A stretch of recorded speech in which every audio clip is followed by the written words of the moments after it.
salah seorang influencer yang subscribernya itu jutaan, itu pernah didatangi oleh salah satu ustadz dari kelompok Wahabi Salafi, ya. Dia dibawakan uang 1 karung dan tas Gucci yang terbaru. Dia cerita sama saya dan banyak orang cerita, dan dibenarkan oleh manajernya. Dia dibawakan hingga akhirnya ustadz ini sama influencer yang jutaan ini ditolak uangnya, tas itu juga ditolak, tapi besoknya ustadz ini diundang untuk memberikan hak bicara kepada dia. Berkah rumah saya kedatangan salah satu ustadz favorit kita. Alhamdulillah, Pak Ustadz ini buat saya, Pak Ustadz. Iya. Pak Ustadz ini buat saya, Pak Ustadz. Iya. Nah, coba bayangkan artis-artis yang hijrah, yang dulunya pemain film, dulunya penyanyi, itu sekarang dipakai sebagai influencer sejenis ini. Dia tidak perlu main film, dia tidak perlu manggung main musik, tapi hidupnya tetap nyaman. Dan ini mustahil kalau nggak ada duitnya. Ini mohon maaf, seperti artis AU misalnya. AU, ini kan nggak ada job keartisan sudah, tapi dia hidupnya sangat masih saja hidupnya mewah gitu. Ini kan ada uang. Ya, alhamdulillah ya, rezeki malah lebih enak menurut gue, lebih santai hidup gue. Dan nggak di push, nggak ngerasa kayak waduh banyak anak ini segala macam. Saya sih kalau urutannya berubah jadi CBA itu akan lebih tenang, karena Allah nggak akan pernah berubah kemana-mana. Makanya untuk mempermudah, cari teman-teman atau kumpulan-kumpulan yang mengarah ke kebaikan gitu ya. Nah, metode ini yang dipakai hari ini. Influencer yang subscribernya jutaan, dan bagaimana Raffi Ahmad misalnya didatangi, berusaha dibujuk untuk menjadi influencer mereka. Artinya mereka sudah bermain dengan kekuatan kapital untuk menggerakkan orang lain supaya masyarakat ini terpengaruh. Public figure lah yang mereka rekrut untuk mempengaruhi masyarakat. Ini metode gerakan mereka sekarang. Apakah ini hanya di Indonesia? Tidak. Semua negara-negara yang hari ini betul-betul didominasi oleh Wahabi Salafi, semuanya disasar melalui public figure itu. Tokoh-tokoh pemerintahan, para pemimpin-pemimpin wilayah, ini yang dikuasai lebih dulu. Hingga akhirnya semua populasi bisa didominasi. Nah, kalau saya cerita soal Gabon, saya cerita soal Nigeria bagian utara, saya cerita soal Somaliland, saya cerita soal Tanzania bagian timur, ini semua sudah mengalami itu. Disasar dari public figure, influencer, dari pemimpin-pemimpin, panglima-panglima tentara, polisi, dan sebagainya. Ini yang disasar. Mereka bergerak di belakang. Mereka hanya bikin konten YouTube, disebar, nanti yang nyebar influencer ini. Memang hanya seperti itu gerakannya. Tapi sangat masif. Coba sekarang, setiap saya posting di Instagram saya, tulisan tentang Wahabi Salafi, itu yang DM ke saya itu gila-gilaan. Apakah ini manusia? Saya tidak percaya. Ini mesin. Ini buzzer, betul-betul buzzer. Dan mereka dibayar. Saya yakin betul. Kalau saya nulis soal Jokowi misalnya, nggak ada yang datang. Paling yang datang ya kelompok-kelompok FPI 212, ya itu aja. Tapi kalau saya berbicara tentang Wahabi Salafi, menceritakan kejelekan-kejelekan mereka, gila, itu yang datang itu betul-betul seperti mesin, Kang Abu. Dan ini terjadi di saya ya. Nah, gerakan-gerakan mereka dengan menggunakan algoritma, machinery, robotik seperti ini terjadi, dan mereka ada aliran uang di dalamnya. Ini yang kita hadapi hari ini, termasuk jaringan-jaringan teror itu semua 100% anggota jaringan teror ini semua Wahabi Salafi. Saya pastikan 100%, kalau perlu 200%. Semua. Kalau saya tanya kepada teroris yang hari ini di penjara, yang masih terpapar, artinya masih belum NKRI, masih belum Wasatiyah dan sebagainya, kalau saya tanya, menurut Anda wayang haram nggak? Haram. Saya sudah buktikan itu kepada 16 responden. Setelah ada pernyataan haram dari Ustadz itu, saya datangi beberapa lapas yang ada napiter tapi tingkatannya masih merah, masih bertahan dengan ideologinya. Saya tanyakan, menurut kamu wayang haram apa tidak? Dia bilang haram. Ini adalah bukti.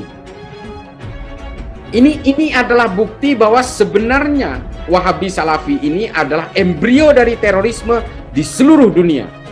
Mengapa bisa begitu? Ya karena mereka mengajarkan eksklusivitas, dia tidak menghendaki adanya perbedaan, mereka mengenal segregasi, dan korbannya selalu perempuan. Korbannya selalu perempuan. Makanya orang yang menjadi ateis di Arab Saudi itu semua perempuan. Yang contoh 3 nama tadi, Rahaf Al-Qunun, Dina Ali Sahnun, dan Rana Ahmad. Ini perempuan semua. Karena ketika agama, terutama Islam ya, ini saya beragama Islam, makanya saya nggak mau bahas agama lain, karena saya memang nggak tahu agama lain, saya tahunya Islam. Nah, ketika agama itu diberlakukan hukum-hukum yang ketat, korbannya pasti perempuan. Pertama, di dalam Islam itu masih mengadopsi ajaran-ajaran yang masih mengadopsi tafsir-tafsirnya dari orang-orang Yahudi dan Arab pra-Islam. Dia patriarkal sekali. Dia betul-betul perempuan itu hanya menjadi ibu rumah tangga yang dibekap di dalam rumah, tapi dia harus rela untuk dipoligami. Ini memang ajaran-ajaran pra-Islam, ajaran-ajaran orang Arab pra-Islam, budaya-budaya mereka memang seperti itu. Nah, ini yang dialirkan. Makanya saya pernah nulis di Instagram saya, tafsir-tafsir yang lebih menindas perempuan itu rata-rata memang warisan-warisan abad pertengahan yang dikendalikan oleh kekuatan-kekuatan politik yang tidak mau perempuan menjadi pemimpin. Ini yang menjadi permasalahan kan itu. Hingga akhirnya tafsir-tafsir itu trajektori ke depan hingga hari ini seolah-olah Islam itu patriarkal. Ketika manusia mati dalam keadaan syahid, nanti 72 bidadari sudah menunggu di surga. Ini kan kesannya perempuan nggak boleh dapat kenikmatan di surga gitu. Pernah nggak kita dihantarkan tentang kenikmatan perempuan di surga? Semuanya soal pemanjaan terhadap laki-laki. Seolah-olah agama ini hanya untuk kalangan laki-laki. Perempuan harus berbungkus matanya aja yang kelihatan dan sebagainya. Ini mohon maaf, saya silahkan hakimi saya menjadi orang liberal. Saya hanya ingin memposisikan bahwa agama ini untuk semua gender kok. Menjadi laki-laki dan perempuan itu bukan kehendak kita, kehendak Tuhan. Lalu kemudian menjadi perempuan dan laki-laki harus menjadi korban oleh agama. Nggak bisa. Tuhan dan konsep spiritualismenya harus hadir dalam kesetaraan. Mau perempuan, mau laki-laki. Karena menjadi laki-laki dan perempuan bukan kehendak kita, itu kehendak Tuhan. Ini sama dengan konsep kelahiran itu tadi. Kalau saya lahir di Meksiko, saya menjadi Katolik. Karena saya lahir di Madura, saya menjadi Islam. Salah siapa kalau saya lahir di Meksiko menjadi Katolik, saya pasti masuk neraka? Saya salah nggak? Ayo, saya tanya. Maka kemudian hidup dengan tafsir-tafsir ini tidak boleh kita menghakimi orang lain pasti salah. Orang lain pasti masuk neraka. Janganlah, jangan serobot hak-hak Tuhan. Nggak baik. Udahlah, kita hidup beragama ini untuk kita, untuk anak-anak kita, istri kita, dan keluarga kita. Sudahlah. Kita tidak boleh gelisah dengan keimanan orang lain, dengan dosa-dosa orang lain. Kita nggak punya kalkulatornya, bos. Oke, boleh tepuk tangan dong buat Cais. Cais, keren. Nah, untuk surat Al-Kafirun tadi saya baca di chat ya. Konsep kafir di dalam Islam itu ada. Ada. Surat Al-Kafirun itu ya seperti itu. Tapi pernah nggak mendengar kata kafir Yahudi? Kafir Nasrani, tidak pernah. Yang ada melekat kepada kafir Quraisy. Kalau kita baca sejarah-sejarah tarikh, ya, kitab-kitab sejarah Imam Suyuti, Ibnu Mas'udi, Tarikh At-Tabari, Ibnu Katsir, Ibnu Athir, semua setiap melekatkan kata kafir itu pada kafir Quraisy. Ini dalam konteks sejarah. Apakah pernah Nabi melekatkan kata kafir terhadap Nasrani dan Yahudi di Madinah? Tidak pernah. Malah Nabi mengatakan mereka ahlul kitab, mereka adalah orang-orang samawat.